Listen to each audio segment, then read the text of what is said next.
नमस्कार दोस्तों। Electron bond के बारे में सभी को पता है कि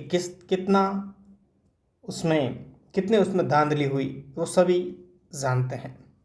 अब देखिएगा, एक भास्कर की न्यूज़ के अनुसार देखो, सुप्रीम कोर्ट में खारिज होने के बाद नई स्कीम पर सरकार में मंथन शुरू। यानी अब इलेक्ट्रॉन बॉन्ड की जगह ऐसी क्या योजना आने वाली है जिस पर सरकार ने मंथन शुरू कर दिया है। चुनावी बॉन्ड अब नए अवतार में लाने की तैयारी है। नया मॉडल ऐसा होगा जो सुप्रीम कोर्ट के फैसले के मानक पर खरा उतरे। सुप्रीम कोर्ट के इलेक्ट्रॉन बॉन्ड अवैध घोषित होने के बाद चुनावी फंडिंग के तौर तरीकों को लेकर सरकार के भीतर मंथन शुरू हो गया है। सूत्रों की माने तो सरकार ने इलेक्ट्रॉन बॉन्ड जैसी नई स्कीम लाने की योजना बनाई है। वित्त मंत्रालय में इनके इनोवेटिव मॉडल पर 2 बैठकें हो चुकी है। इसमें चर्चा हुई है कि वो कौन सा तरीका हो जो संविधान के मानकों पर खरा उतरे।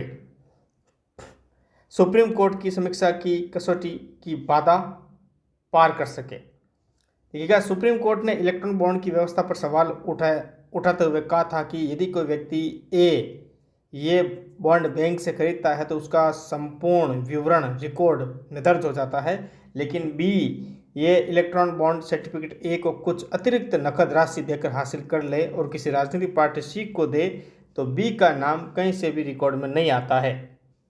ऐसे असंदेशों के लिए भी नए इलेक्ट्रॉन बॉन्ड में व्यवस्था करने की तैयारी है। अब देखिएगा, आगे बात कर लेते हैं। पीएम मोदी जी ने क्या कहा है। व्यवस्था में कुछ खामी हो सकती है, पैसा आने जाने का पता तो चल रहा था। सरकार के भीतर यह मंथन इस बात को देखते हुए अहम है कि पीएम मोदी ने हाल ही में एक इंटरव्यू में कहा था कि चुनावी बॉन्ड व्यवस्था में खामियां हो सकती है, लेकिन पैसे के आने जाने के स्रोत का तो पता चल रहा था। 2014 से पहले पैसा तो खर्च हो रहा था, पर किसे पता होगा कि वो कहां से आया, किसके पास गया। निर्वाचन आयोग से परामर्श उच्चाधिकार पैनल बनेगा। इलेक्ट्रॉन बॉन्ड के नए अवतार वाले स्कीम को कानूनी कसौटी पर खरा रखने के लिए विधि आयोग और कानूनी विशेषज्ञों की समिति बनाई जाएगी। चुनाव आयोग से भी व्यापक परामर्श किया जाएगा। यहाँ पर देखिएगा, बोरो में नोट वाली पुरानी डरे पर व्यवस्था। वित्त मंत्रालय के एक शीर्ष अधिकारी ने भास्कर से कहा कि सुप्रीम कोर्ट के फैसले के बाद चुनावी फंडिंग की व्यवस्था पुराने डरे पर आ गई है, जब नोट बोरो में भरकर इधर से उधर होते थे। इस व्यवस्था को कैसे जारी रहने दिया जा सकता है।